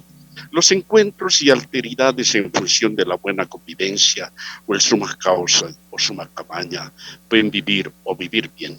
Es un elemento fundamental de recomposición de los modos de pensar de las cosmovisiones de nuestros pueblos que tienen que seguir haciendo carne, tienen que seguir haciendo presencia en los modos de organizarnos cultural, social, políticamente. El vivir bien no es una construcción de determinados gobiernos, es una propuesta de un modo de vida de nuestros pueblos que está latiendo más allá de cualquier expresión política partidista en nuestras sociedades. De modo tal que la búsqueda de la vida en armonía de nosotros seres humanos con nosotros mismos, con la naturaleza, y con el cosmos y naturalmente de nuestra vida en sociedad es un factor fundamental de la recuperación de la comunicación en función de transmediaciones. Se ha dicho también hace rato la necesidad de recuperar, de repensar las políticas públicas relacionadas con la comunicación. Es urgente, es urgente. No podemos resignar, no seguir trabajando por la democratización de la comunicación. Y hablemos ahora de la necesidad de la democratización de la comunicación digital. Lo hemos vivido en la otra era, lo estamos viviendo ahora, mientras corresponda a determinados monopolios que tienen un sentido mercantil del manejo de la comunicación digital, este mundo estará caminando hacia otro lado y nos corresponde reorientar este mundo hacia las utopías que la Escuela Latinoamericana de la Comunicación las tiene planteadas desde siempre. Y finalmente, el último elemento característico que propongo como las transmediaciones o el retorno a las mediaciones es el de la rehumanización de la vida y de la comunicación, tarea urgente. En otras palabras, podríamos hablar de un retorno al comunicar, la manera, el concepto más original de la comunicación. Volvamos al comunicar, rehumanicemos la vida y rehumanicemos la comunicación. Tenemos que caminar de las redes a las transmediaciones o del acceso a la comunicación. Eso, muchas gracias. Muchas gracias a Adalí Contreras por tu presentación.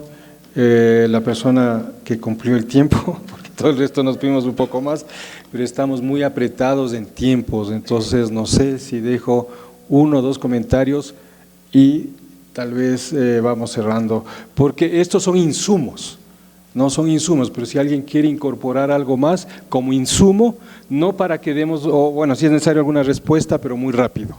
Gracias. Hola, Zuliana Lainez de la Asociación Nacional de Periodistas del Perú. Y sí, 2 insumos. Primero, agradecerle a Gina traer el tema de la precariedad.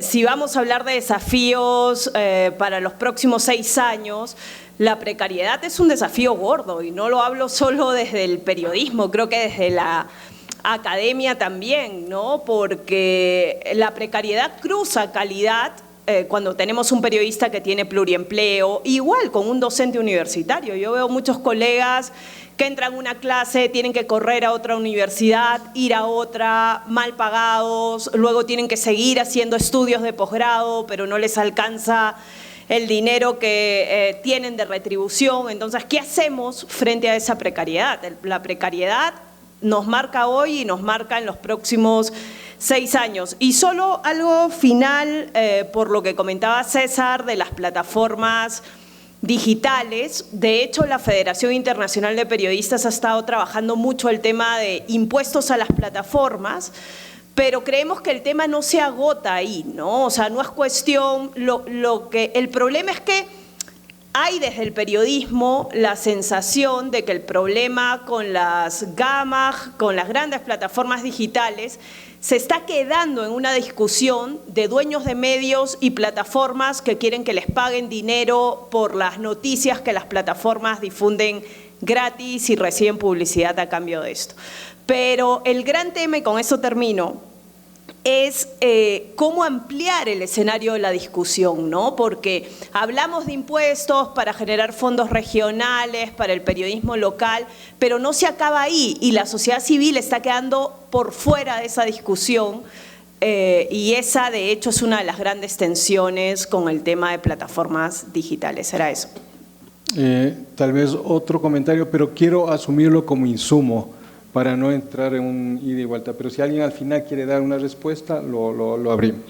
Muy buenos días. Uno más. Le saluda Rubén Penat, yo soy de la Sociedad de Comunicadores del Paraguay.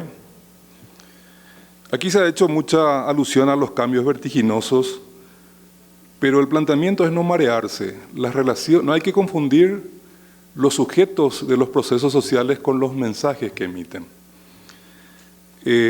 Yo sí creo en lo que había afirmado Hernán Reyes en cuanto a la hipermediatización de la sociedad, pero las relaciones siguen siendo las mismas, al menos si hacemos alusión a el sistema mundo, aquel sistema mundo de Manuel Wallerstein, en cuanto al centro y la periferia.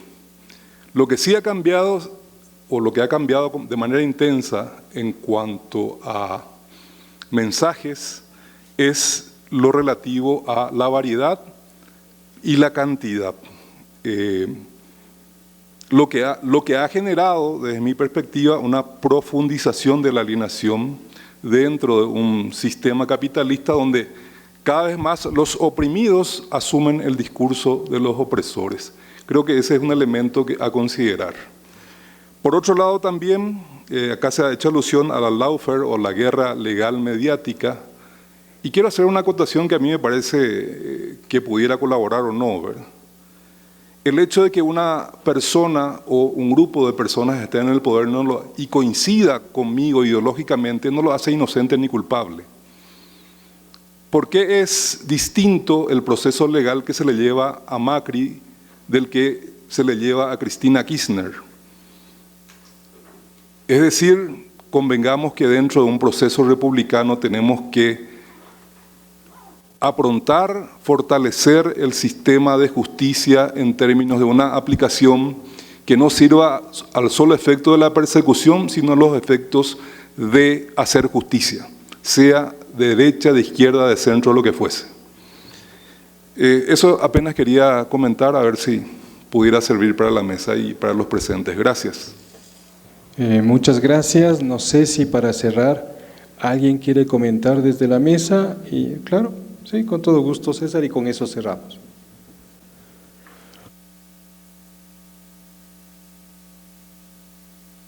¿Dónde? Aquí.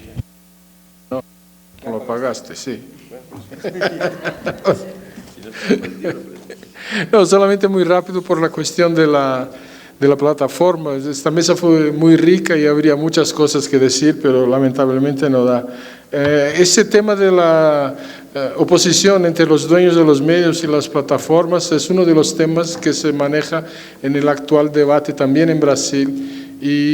Pero lo que yo he tratado de mostrar es que es preciso trascender un poco esta discusión Y el tema de la precarización, por ejemplo, es lo que yo vengo estudiando y denominando como un proceso de subsunción del trabajo intelectual. El periodista es un trabajador, y es un trabajador que está siendo empobrecido, atacado y vigilado, y etcétera, como todos los demás. Entonces, en la calidad de mediador tiene que reconocerse en este papel y hay que buscar otro mundo posible, junto con los demás trabajadores. Hay que pensar en otras posibilidades de desarrollo y etcétera. Por ejemplo, las tecnologías nosotros marxistas de la economía política nunca fuimos apocalípticos ni mucho menos integrados. Las tecnologías, por ejemplo, la Internet es una cosa muy buena, muy interesante. Hay muchas cosas que se puede utilizar y que si la sociedad fuera otra, seguramente habría otra tecnología distinta, tal vez parecida, en que ciertas cosas se podrían hacer. Esto es lo que hay que pensar en términos de la técnica y de las relaciones de poder, de las estructuras de poder que están ahí, ¿no? Entonces yo creo que ese tema del impuesto, por ejemplo, a mí me parece que es algo muy, muy, muy limitado y que el problema no es este. El problema es que el Estado Nacional asuma, ya que existe, ¿no?, y es dominado por nuestra burguesía nacional, pues que asuma sus responsabilidades con el resto de los ciudadanos, que garantice autonomía y que garantice formas de que la gente se pueda organizar y pueda actuar en beneficio de lo común, ¿no? Entonces este es el tema, yo creo que hay que pensar, y es por ahí que yo estoy tratando de pensar el tema de las plataformas. Perdón, muy rápido. Un segundo también en relación a esto. Hay 3 características del mundo del trabajo en comunicación hoy, al menos, las venimos investigando, que creo que hay que tener bien en cuenta. Digitalización, que atraviesa todo. Precarización, que atraviesa todo el campo, incluidos los que parecían no precarios, como la publicidad también, porque las transnacionales se llevaron buena parte de los ingresos de ese sector a nivel nacional.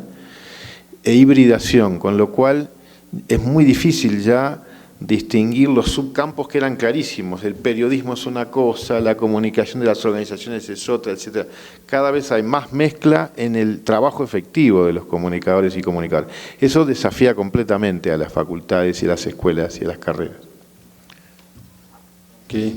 Quiero dar un aplauso, démosles un aplauso a todos los panelistas del día de hoy. Nos han dado buenos insumos para la reflexión de la comunicación en América Latina mirando al 2030. Nada más, tenemos el almuerzo, tenemos las siguientes reuniones a las 2. Hay una serie de restaurantes aquí al lado que están de $3.50, $4.50 un almuerzo. Hay cafés. Aquí alrededor van a encontrar muchos puntos de alimentación. Muchas gracias y nos vemos más tarde.